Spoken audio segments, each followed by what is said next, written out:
수협에 오신 모든 성도님들을 주님의 이름으로 환영하고 축복합니다. 참 잘 오셨습니다. 주님의 성령이 예배하는 우리 가운데 임하게 될 줄로 믿습니다. 오늘은 질문으로 설교를 시작해 보려고 합니다. 2023년 우리나라 행복지수 순위는 몇 위쯤 될까요? 찍으시면 됩니다. 몇 위쯤 될까요? 142개국 중에 142요? 너무 낮게 오시는데요. 빨리 진행하기 위해서 말씀드리면 52위입니다. 높네 나왔습니다. 2022년에는 57위였습니다. 그러니까 조금씩 올라가고 있긴 합니다. 1위는 핀란드고요. 2위는 덴마크, 3위는 아이슬란드입니다. 근데 그 전년도 2022년에도 동일한 순위였다고 합니다. 통계를 통해서 알 수 있듯이 우리나라 행복지수는 그렇게 높지는 않습니다. 왜 우리나라의 행복지수가 높지 않을까? 다음 나라 가운데 행복지수가 높은 나라를 한번 결정해보면 딱 두 나라씩 제가 말씀드릴 건데 그 두 나라 가운데 이 나라가 행복지수가 높다라고 생각하시면 됩니다.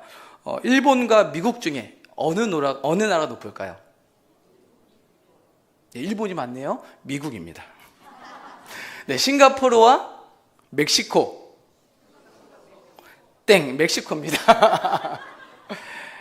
우리는 기준이 어찌 보면은 잘 사는 거, 그렇죠? 잘 사는 경제적으로 좀 높은 나라가 행복지수가 높을 거라는 생각을 합니다. 그런데 오히려 경제 수준이 훨씬 떨어지는 중남미 국가들, 멕시코나 콜롬비아 또 브라질의 행복지수가 오히려 높다고 합니다. 행복의 기원이란 책에서 그 이유에 대해 설명하기를 나라 간의 행복지수 차이는 문화의 차이라고 합니다. 다시 말해서 개인주의와 집단주의의 차이입니다. 행복감을 측정하는 가장 중요한 문화적 특성은 개인주의입니다. 그러니까 소득 수준이 높은 북미나 유럽 국가들의 행복감이 높은 이유가 물질 때문이 아니라 개인주의적 문화 덕분이라는 이야기입니다. 그러니까 개인주의 문화가 행복감이 높은 이유는 심리적 자유 때문입니다. 자유감이란 남에게 피해를 주지 않는 선에서 내 인생을 내 마음대로 사는 것을 말합니다. 그러니까 이런 삶을 보편적으로 지지해주는 문화가 개인주의 문화입니다. 행복이라는 씨앗은 개인의 자유감이 높은 토양에서 쉽게 싹을 틔웁니다. 우리나라는 개인주의 문화일까요? 집단주의 문화일까요? 그렇죠. 집단주의 문화입니다.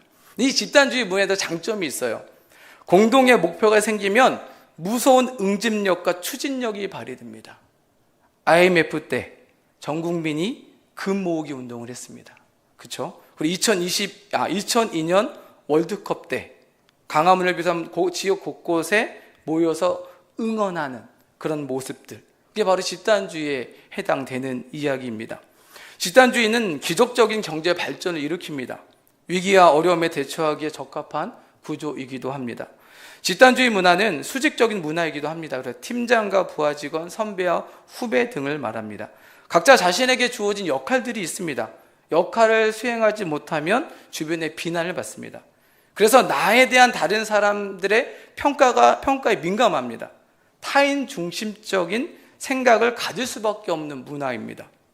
이런 것이 행복 성취의 걸림돌이 됩니다. 너무 타인 중심적인 삶을 살면 위에서 말한 개인의 자유감이 없기에 행복감이 떨어질 수밖에 없습니다. 최근에 올림픽이 끝났습니다. 올림픽에서 메달을 딴 한국 선수들이 이제 기자회견을 마무리할 때 흔히 덧붙이는 말이 있습니다. 열심히 할 테니 지켜봐 주세요. 그렇죠? 그리고 유명 연예인들의 결혼 발표할 때도 비슷하게 말합니다. 예쁘게 살 테니 잘 지켜봐 주세요. 한국 사람이라면 이 전형적인 멘트에 담긴 정서를 전적으로 이해할 것입니다. 하지만 뭔가 순서가 바뀌었다는 생각이 들지 않습니까? 내가 운동을 하고 내가 결혼 생활하는 것은 남들로부터 좋은 평가를 받기 위해서 하는 것이 아닙니다. 내가 하고 싶어서 나를 위해 운동도 결혼도 하는 것이죠. 근데 우리는 자꾸 타인의 시선을 의식합니다. 나라는 존재에 미치는 타인의 존재감이 너무도 큽니다. 신앙생활도 남을 의식하면서 하면 행복하게 할 수가 없습니다. 과도한 타인 의식은 행복감을 낮추게 합니다. 그래서 프랑스의 철학자이자 작가인 알베르 카뮈는 다음과 같은 말을 합니다. 행복해지려면 다른 사람을 지나치게 신경 쓰지 말라. 주변 사람보다 자기 자신에게 집중하라는 것입니다. 신앙적인 자유감을 갖기 위해서 여러분에게 자기 스스로에게 집중할 수 있기를 주님의 이름으로 간절히 축원합니다. 이제 여러분 각자에게 질문하겠습니다. 여러분 자신은 행복하십니까? 여러분 행복하세요? 아니요. 예. 한번 여러분 스스로에게, 자기 스스로에게 한번 물어보고 대답해 보시죠. 스스로에게 물어보고 나는 행복한 사람인가? 실제로 행복한 삶을 살고 있는가? 말로만의 행복이 아니라 정말 행복한가? 여러분 자신 있게 나는 정말 행복합니다 라고 말할 수 있을까요? 말할 수 있다면 정말 감사한 일이지요. 근데 많은 사람들이 행복하냐고 물어볼 때 바로 난 행복합니다 라고 답하시는 분들은 많지 않습니다. 왜냐하면 행복의 걸림돌이 삶에 있기 때문입니다. 행복에 대한 걸림돌은 여러 가지가 있겠지요. 경제적인 이유도 있을 것입니다. 그러나 행복 연구에 따르면 경제 수준과 상관없이 사랑보다 돈을 중요하게 생각할수록 그의 행복도는 낮아진다고 합니다. 경제적인 이유보다는 사랑, 즉 관계에 따라 행복감이 결정된다는 의미입니다. 왜냐하면 행복에서 중요한 요소 중에 하나가 관계에 있기 때문입니다. 관계가 좋으면 행복하지만 관계가 어려우면 불행합니다. 단순하게 표현하면 다른 사람은 나 자신에게 단맛과 쓴맛을 모두 느끼게 하는 존재입니다. 그러니까 여러분 옆에 있는 사람은 여러분에게 단맛도 주지만 쓴맛도 준다는 거예요. 그래서 행복의 결정적인 요소를 지니고 있는 사람과의 관계가 일상에서 주로 어떤 맛으로 나타나느냐가 매우 중요하다는 말입니다. 한 예로 집에 남편이나 아내가 또는 자녀가 들어왔는데 표정이 좋지 않아요. 우리가 뭐라고 질문합니까? 무슨 일 있었어? 누구랑 혹시 싸웠어? 누구랑 관계가 좋지 않아? 대부분의 관계에서 연결을 맺습니다. 그러니까 우리의 삶의 관계가 그만큼 중요하다라는 이야기입니다. 그런데 오늘 본문, 우리가 함께 읽은 본문의 말씀을 보면 우리가 어떤 말씀을 해주고 있습니까? 우리 다시 한번 오늘 본문 말씀만 볼까요? 한번 읽어보겠습니다. 시작. 이스라엘이여 너는 행복한 사람이로다. 여호와의 구원을 너같이 얻은 백성이 누구냐? 아멘. 이스라엘을 향해 하시는 말씀이 너는 행복한 사람이로다 라고 말씀합니다. 동일하게 저와 여러분에게도 주시는 하나님의 말씀인 줄 믿습니다. 우리 옆에 있는 분하고 지금 인사해볼까요? 당신은 행복한 사람입니다 해볼까요? 네. 행복하죠? 네. 저와 여러분 행복한 사람인 줄 믿습니다. 하나님의 말씀대로 행복한 사람이 되시기를 주님의 이름으로 간절히 축원합니다. 이 신명기 33장은 모세가 이스라엘 각 지파를 축복하는 말씀들이 기록되어 있습니다. 그 시대인 족장 시대에는 믿음의 조상들이 죽기 전에 자녀들에게 축복하는 전통이 있었습니다. 이삭은 야곱과 에서를 축복했고 야곱 역시 죽을 때 요셉의 각 아들들에게 유언하고 축복했습니다. 마찬가지로 모세가 자신이 죽기 전에 마지막으로 이스라엘을 위해서 축복했습니다. 이 축복의 말은 하나님의 사람 모세가 하지만 축복의 주체는 여호와 하나님이었습니다. 그래서 신명기 33장 2절 후반부터 3절은 축복의 주체가 여호와 하나님임을 밝히고 있습니다. 1만 성도 가운데 강림하셨고 그의 오른손에는 그들을 위해 번쩍이는 불이 있도다. 여호와께서 백성을 사랑하시나니 모든 성도가 그의 수중에 있으며 주의 발 아래에 앉아서 주의 말씀을 받는도다.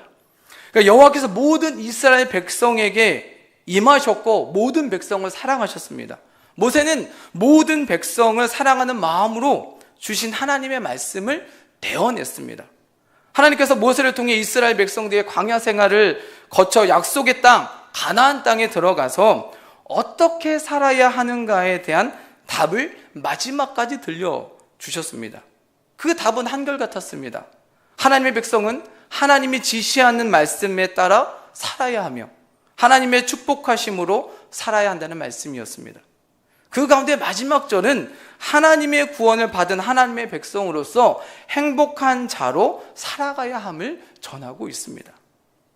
모세가 이스라엘의 각 지파를 축복한 총 결산이 오늘 본문의 말씀입니다. 이스라엘이여 너는 행복한 사람이로다. 주변 상황에 상관없이 행복한 사람임을 잊지 말라는 말씀입니다. 무엇 때문에 이스라엘 백성들이 행복한 사람이라고 말하고 있는 것일까요? 오늘 본문에서 찾으면 이렇습니다. 이스라엘이 행복한 사람인 이유는 첫째, 하나님의 놀라운 권능으로 구원받은 백성이기 때문입니다. 둘째로, 하나님이 그들의 보호자가 되어주시기 때문입니다. 그리고 세 번째는 하나님께서 승리를 주셨기 때문입니다.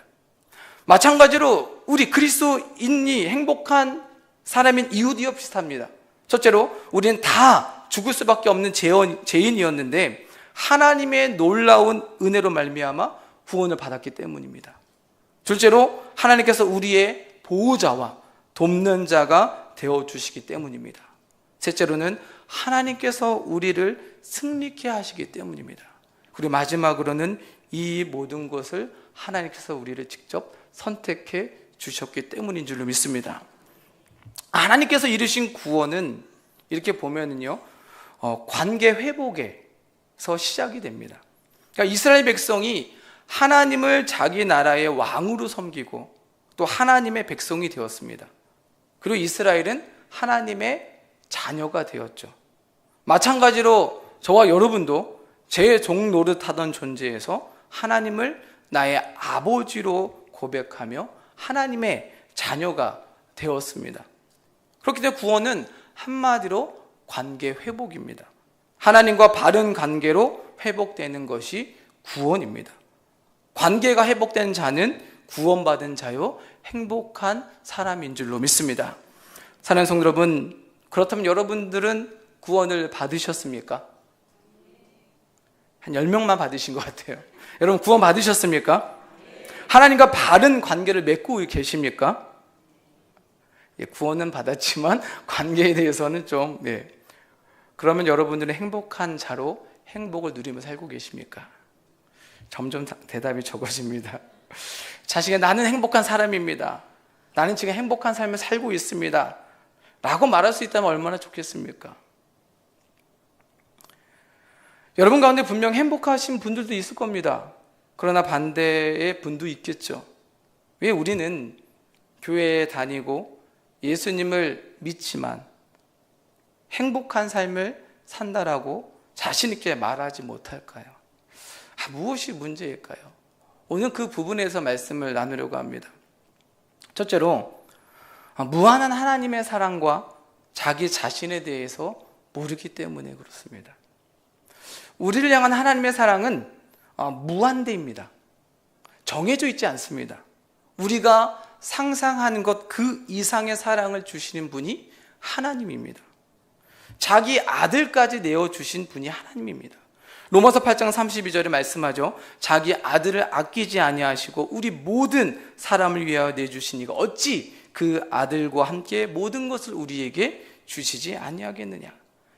예수님을 세상에 보내신 사랑은 우리에게 준 최고의 사랑인 줄로 믿습니다. 그 사랑보다 큰 사랑은 세상에 존재하지 않습니다. 그런 사랑을 저와 여러분에게 주셨습니다. 그런데 저와 여러분이 그 큰 사랑을 받을 만한 자격이 있을까요? 아니요, 자격은 없습니다. 자격이 없음에도 주셨기 때문에 최고의 사랑인 것입니다. 왜 우리가 자격이 없을까요? 우리는 거룩하신 하나님께 나아갈 수 없는 죄인이기 때문입니다. 죄인이라고 하면 거부감을 느끼는 분도 있습니다. 너무 교회에서 많이 들어서 식상하다라고 생각하는 분들도 있을 겁니다. 그런데 스스로 내가 얼마나 사악한 죄인인지를 깨닫지 못하면 이 하나님의 최고의 사랑도 깨닫지 못합니다. 누가복음 15장 11절부터 31절에는 두 아들과 아버지가 나옵니다. 우리는 이 두 아들 중에 하나에 포함됩니다. 둘째 아들은 어떤 아들입니까?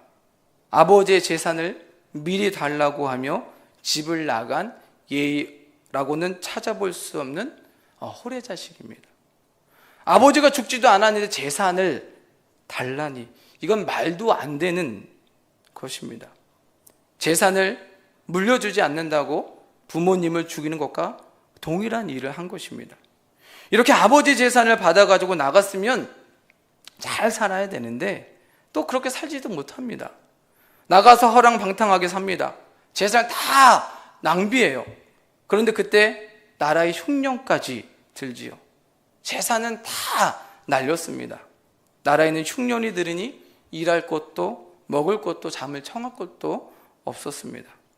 배를 채울 음식이 없었다는 말입니다. 얼마나 비참한 인생이었습니까? 그때서야 자신이 아버지께 큰 죄를 지었다는 것을 깨닫습니다. 그리고 이제는 아버지의 아들이 아니라 종으로 살겠다고 하며 아버지께로 돌아가죠. 그럼 첫째 아들은 어떻습니까? 일하고 돌아오니 집에 잔치가 열린 것을 봅니다. 한 종을 불러 묻습니다. 종이 대답하기를 돌아온 동생을 위해 아버지가 살찐 송아지를 잡았다라는 것입니다. 이 말을 들은 첫째 아들이 어떻게 합니까? 흥분합니다. 분노합니다.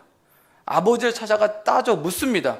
자기는 여러 해 동안 아버지를 섬기고 아버지의 말에 순종도 했는데 자기에게는 염소 새끼라도 주어 친구들과 즐기게 한 적도 없는데 어떻게 아버지의 재산을 가지고 나 흥청망청 쓴, 그래서 망해서 돌아온 아들을 위해 송아지를 잡을 수 있느냐고 흥분하며 화내며 분을 내며 이야기합니다. 첫째 아들은 억울했습니다. 너무 속상했고 화도 났습니다. 열심히 아버지를 위해 일했지만 자신이 얻은 거라고는 하나도 없다고 생각했습니다. 동생을 위해 잔치를 베푼 것을 이해할 수가 없었습니다. 그래서 분노했습니다. 저는 이 두 아들의 모습을 보면서 저를 보게 되었습니다. 저는 제가 참 괜찮은 사람인 줄 알았습니다. 웃지 않으시네요? 인정하시는 건가요? 주변 사람들에게 어렸을 때부터 들었던 말들이 있어요. 야, 종준이 너는 참 착하다. 너는 참 성실해. 너는 인품 참 좋아. 이런 말을 종종 들었습니다. 그래서 저는 그게 저의 모습이라고 생각을 했어요. 그래서 교회에서 죄인이라고 하면, 그런 말을 들으면 얼마나 내가 큰 죄를 지었기에 죄인이라고 하는 거지? 난 그렇게 큰 죄를 지지 않았는데 이렇게 생각을 많이 했었습니다. 그런데 몇 년 전부터 여러 일을 겪으면서 제 모습을 돌아보는 시간을 갖게 되었습니다. 첫째 아들의 모습과 둘째 아들의 모습이 내 안에 있다는 것을 깨닫기 시작했어요. 내 필요에 따라 예수님을 찾았습니다. 필요 없으면 찾지도 않죠. 급할 때만 찾았습니다. 교회에 머물러 있지만 몸만 있지 마음은 다른 곳에 가 있는 저를 발견했습니다. 때를 써서 받은 재산을 가지고 방탕하게 살았던 둘째 아들처럼 하나님께 원하는 것을 떼쓰며 달라고 외쳤습니다. 그리고 주시면 내 마음대로 행동한 저였습니다. 또한 첫째 아들처럼 주변 사람들을 평가절하했습니다. 나는 옳고 다른 사람은 옳지 않다라고 생각했습니다. 나에게는 문제가 없고 다른 사람에게만 문제가 있다고 생각했습니다. 혹 문제가 있다고 생각했는데 잘 되는 것을 보는 화가 났습니다. 그런 첫째 아들처럼 제 안에 분노가 채워지기 시작했습니다. 그러니까 분노가 가득하니까요, 행복을 찾을 수가 없었습니다. 저는 저의 이런 모습을 몰랐습니다. 그때서 이제야 내 안에 있었던 추악한 모습을 발견했던 것입니다. 사실 저는 제 분노의 원인을 찾으려고, 원인을요, 밖에서 찾으려고 했습니다. 내가 이렇게 된 거는 다른 사람이 나 이렇게 만들었다고 생각을 했습니다. 그런데 기도하면 기도할수록, 또 성경 필사를 하고 성경 읽으면 읽을수록 하나님은 저를 보게 하셨습니다. 근데 그까지 너무 힘이 들었습니다. 처음에는 인정하고 싶지 않았어요.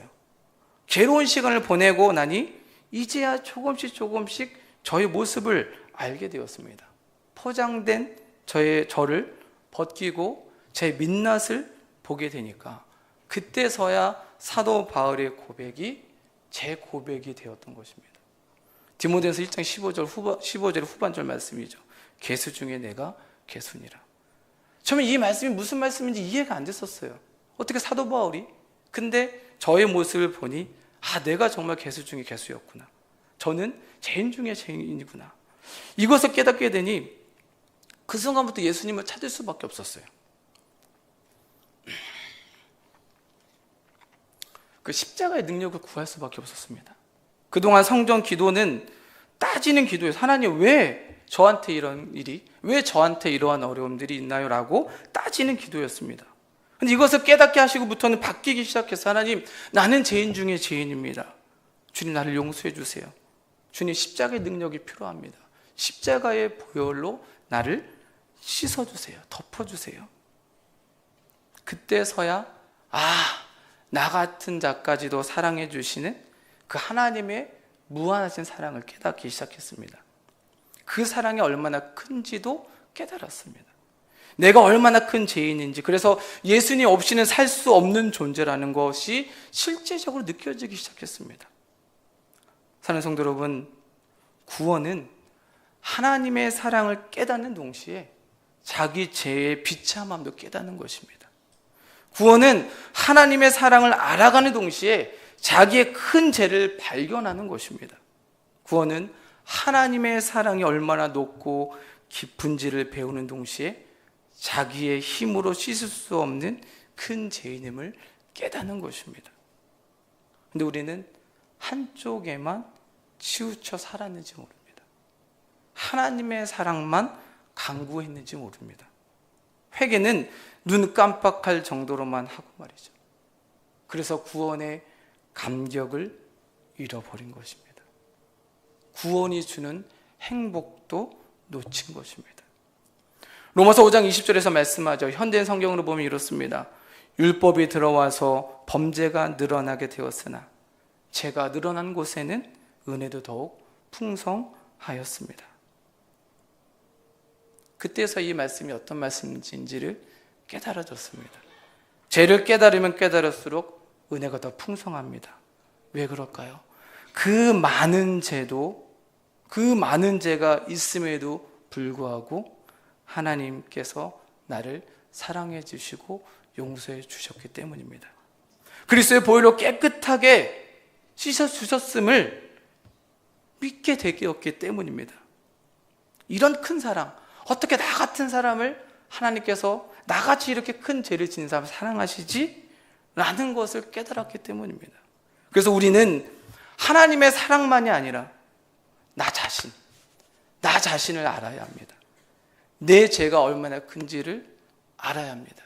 내가 얼마나 지금까지 큰 죄를 짓고 살았는지를 깨달아 알면 알수록, 그 죄의 깊이를 알면 알수록 하나님의 사랑의 깊이는 더 깊어지고 커져가는 줄로 믿습니다. 여러분, 이 진리를 잊지 않기를 바랍니다.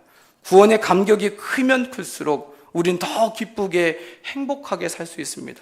사도 바울이 감옥에 있음에도 불구하고 기뻐할 수 있었던 그 이유, 항상 우리에게 기뻐하고 감사하라고 말씀하셨던, 감사하라고 할 수 있었던 이유가 무엇이겠습니까?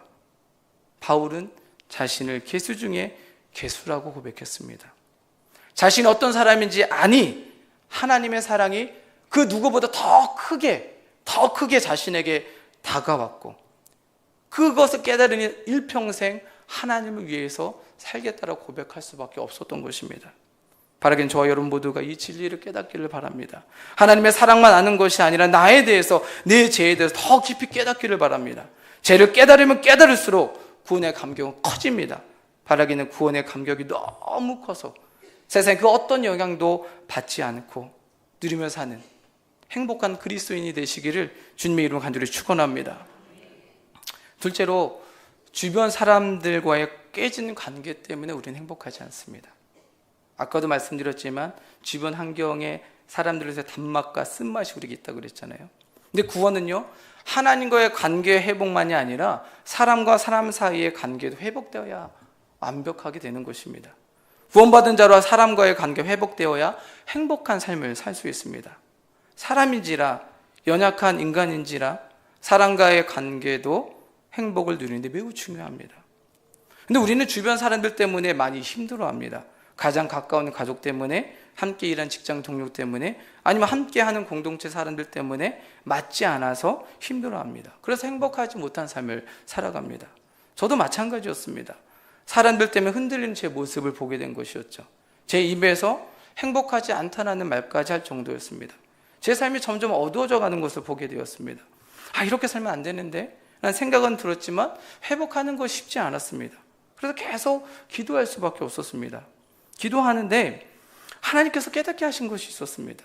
왜 행복하지 않는 것일까? 왜 나에게 분노만 있는 것일까? 그 이유가 뭘까? 기도하는 중에 깨닫게 하신 것이, 저에게 주신 것이 인정과 자존심이었습니다. 부끄러운 고백이지만 저는 인정받고 싶은 욕구가 컸습니다. 그런데 인정받지 못한다는 생각이 들면 또 자존심이 상할 때 분노가 제 안에서 일어났습니다. 내 안에 있는 교만이 더 부추겼습니다.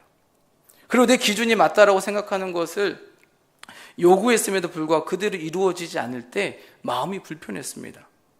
제가 너무 내 기준에 많은 것을 바랬다는 것을 몰랐습니다. 가족에게, 주변 사람들에게 말이죠. 그런데 원하는 대로 이루어지지 않으니까 마음에 분노가 차기 시작했던 것입니다. 근데 그때 하나님께서 기도하는 가운데 세잎 클로버와 네잎 클로바를 묵상하게 하셨어요. 세잎 클로버와 네잎 클로바 중에 사람들은 무엇을 찾죠? 왜 네잎 클로바를 찾죠?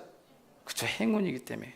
그래서 네잎 클로바는 행운을 뜻하기 때문에 사람들이 그것을 찾습니다. 사람들은 행운을 찾기 위해서 네잎 클로바를 찾으려고 애쓰죠. 풀밭 이곳저곳에 뒤집니다. 수많은 세잎 클로바를 짓밟아 가면서 네잎 클로바를 찾죠. 행운을 찾고 싶은 일념 하나로 찾습니다. 그러나 사람들이 놓치는 것이 있죠. 세잎 클로바의 뜻이 무엇이죠? 행복이죠. 그러니까 행운을 찾기 위해서 우리는 자꾸 행복을 짓밟아 버리는 것입니다. 행복이 주변에 많이 있는데 그 주변에 있는 것을 모르고 자꾸 우리 행운을 찾아가는 거예요. 이것을 하나님께서 생각나게 하신 거예요. 사람들과의 관계도 마찬가지라는 거죠. 이미 좋은 모습들이 많이 있는데 우리는 더 좋은 모습을 찾으려고 이미 좋은 모습들마저 자꾸 짓밟아 버린다는 거예요. 이미 있는 좋은 모습만 봐도 행복한데 있는 행복마저 짓밟고 더 좋은 행운을 찾으려고 하니 이미 있는 행복마저 사라져버린 것입니다. 하나님께서 이 네잎 클로바와 세잎 클로바를 생각나게 하시면서 제가 그랬다는 것을 보게 하신 거죠. 더 좋은 모습을, 사람들에게 더 좋은 모습을 바라면서 이미 주어져 있는 것을 짓밟아버렸던 제 모습을 생각나게 하셨던 것입니다. 사랑하는 성도 여러분, 여러분도 저와 같은 실수를 하고 있지는 않습니까? 내 가족들, 내 주변 사람들, 그래서 행운만 찾으려고. 그래서 이미 행복이 이미 우리에게 있는데, 그 사람의 행복이 있는데 그 행복은 다 짓밟아버리고 아직 찾을 수 없는 행운을 자꾸 찾으려고 하니까 사람들과의 관계 속에서 행복보다는 불행, 다툼, 싸움이 계속 일어나고 있지는 않습니까? 근데 여러분, 하나님께 이걸 깨닫게 하셨으면 바뀌어야 되잖아요. 근데 이게 쉽지 않더라고요. 하나님께서 알게 하셔서 그래, 내 마음과 생각, 그래, 행동까지 바꿔야지 라고 다짐하는데 그게 쉽지 않았습니다. 이미 좋은 것만 보려고 노력했습니다. 그런데 자꾸 내 눈에 더 좋은 것이 아니면 부정적인 것만 자꾸 보이는 거예요. 전에 목사님께서도 말씀하셨는데 좋은 것 하나, 그러니까 나쁜 것 하나를 보면 좋은 것 5가지를 봐야 그게 사라진다고 하잖아요. 근데 이게 반대가 되는 거예요. 그러니까 자꾸 제 자신에게서 분노와 부정적인 것만 자꾸 보이게 되는 겁니다. 이러다가 제가 분노에 집에 당할 것 같다라는 생각이 들었어요. 그때 들어온 말씀이 한 구절이 있었습니다. 갈라디아서 2장 20절 말씀입니다. 우리 함께 읽어볼까요? 갈라디아서 2장 20절 시작. 내가 그리스도와 함께 십자가에 못 박혔나니 그런즉 이제는 내가 사는 것이 아니요 오직 내 안에 그리스도께서 사시는 것이라. 이제 내가 육체 가운데 사는 것은 나를 사랑하사 나를 위하여 자기 자신을 버리신 하나님의 아들을 믿는 믿음 안에서 사는 것이라. 제가 10년 전에 이 말씀을 가지고 설교를 했습니다. 제가 우리 교회 와서 첫 설교가 이 말씀입니다. 기억 못 하시겠죠? 사실 제가 교회를 이렇게 이동할 때마다 이 말씀 구절 가지고 설교를 했습니다. 그래서 나 죽고 예수로 살자라는 제목으로 말씀을 전했었죠. 그래서 마지막에 이런 말씀을 전했었습니다. 저는 평생 갈라디아 2장 20절의 말씀을 가지고 사역하길 원합니다. 아직 제 자아를 완전히 못 박진 못했습니다. 그래서 많이 변화되어야 합니다. 여전히 인간적인 모습들, 잘못된 모습들이 있습니다. 혹시 사역하는 가운데 그런 모습이 보인다면 아직 이종진 목사가 자아가 죽지 않았구나. 빨리 죽어야 하는데 라고 중보해 주셨으면 좋겠습니다. 그렇다면 제 사역이 항상 기쁘고 즐겁고 하나님 보시기에 아름다운 사역이 될 줄 믿습니다. 이렇게 제가 설교를 했었어요. 이것이 기억이 난 겁니다. 내가 이걸 놓치고 있었구나. 내 자아가 정말 아직도 여전히 죽지 않았구나. 십자가에 못 박지 않았구나. 내가 살아있으니, 여전히 내 자아가 살아있으니 인정받고 싶고, 내 자존심을 건들면 자존심 때문에 분노가 일어났던 것이지요. 내가 죽으면 되는데 내가 죽기 싫었던 겁니다. 그리고 다른 사람들에게, 내 주변 사람들에게 전가하고 내가 바라는 것만 말했던 것이죠. 여러분, 행복하고 싶다면 죽어야 합니다. 죽지 않으면 행복할 수가 없습니다. 역설적이지만 내가 정말 행복을 원한다면 내가 죽어야 행복이 찾아옵니다. 그래야 행복한 삶을 살 수 있습니다. 내가 죽지 못하고 여전히 내 자존심만 내세우고 인정받기를 원하고 다른 사람을 있는 그대로 인정하지 않으면 행복한 삶을 살기가 너무나도 어렵습니다. 저 역시 여전히 지금도 연약하고 부족합니다. 아직도 완벽하게 죽지 못해서 계속 제 안에서 싸움이 일어나고 있습니다. 제가 할 수 있는 건 죽기로 작정하는 것뿐입니다. 죽기로 작정했으니 그 이후에 하나님께서 이끌어 주실 것이라고 믿고 나아갈 뿐입니다. 사랑하는 성도 여러분, 우리 함께 십자가에 우리의 자아를 못 박읍시다. 내가 행복하기 위해 내 자아를 못 박읍시다. 내가 행복하기 위해서 내 자아에 못 박는 것입니다. 그래야 미움이 사라지고요. 그래야 분노가 사라집니다. 그래야 내 안에 사랑이 있고, 그래야 내 안에 행복이 넘치는 것입니다. 내가 죽고 내 안에 예수님이 사시기 때문에, 내 안에 계신 예수님 때문에 행복할 수 있는 삶을 살아가는 것입니다. 여러분, 십자가에 내 자아를 못 박고 예수님이 내 안에 일하실 수 있는 그런 삶을 사시기를 주님의 이름으로 간절히 축원합니다. 이스라엘이여, 넌 행복한 사람이로다. 여호와의 구원을 너같이 얻은 백성이 누구냐? 우리 옆에 있는 분의 이름을 좀 불러가면서 한번 같이 선포해 볼까요? 어색하시면 자기 이름을 넣어도 됩니다. 가로 쳐놨죠? 가로에 어색하시면 자기 이름, 안 어색하시면 옆에 있는 분, 아니면 여러분의 자녀들, 여러분의 남편, 여러분의 아내. 한번 시작.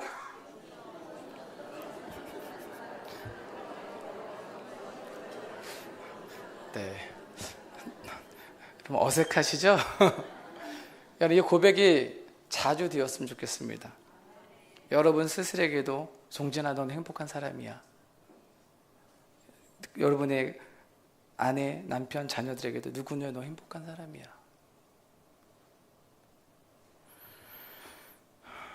여러분 모두가 정말 여호와 하나님께 주시는 구원으로 행복한 사람이 되었으면 좋겠습니다. 정말 내 죄를, 정말로 깊은 죄를 깨달아서 구원의 감격이 회복됐으면 좋겠고요. 그리고 내가 죽고 네 안에 예수님께서 사셔서 다른 사람을 바라보는 이 관점 자체가 달라지는 그 은혜. 그래서 행복을 함께 누릴 수 있는 저와 여러분이 되시기를 예수 그리스도의 이름으로 간절히 축원합니다. 기도하겠습니다.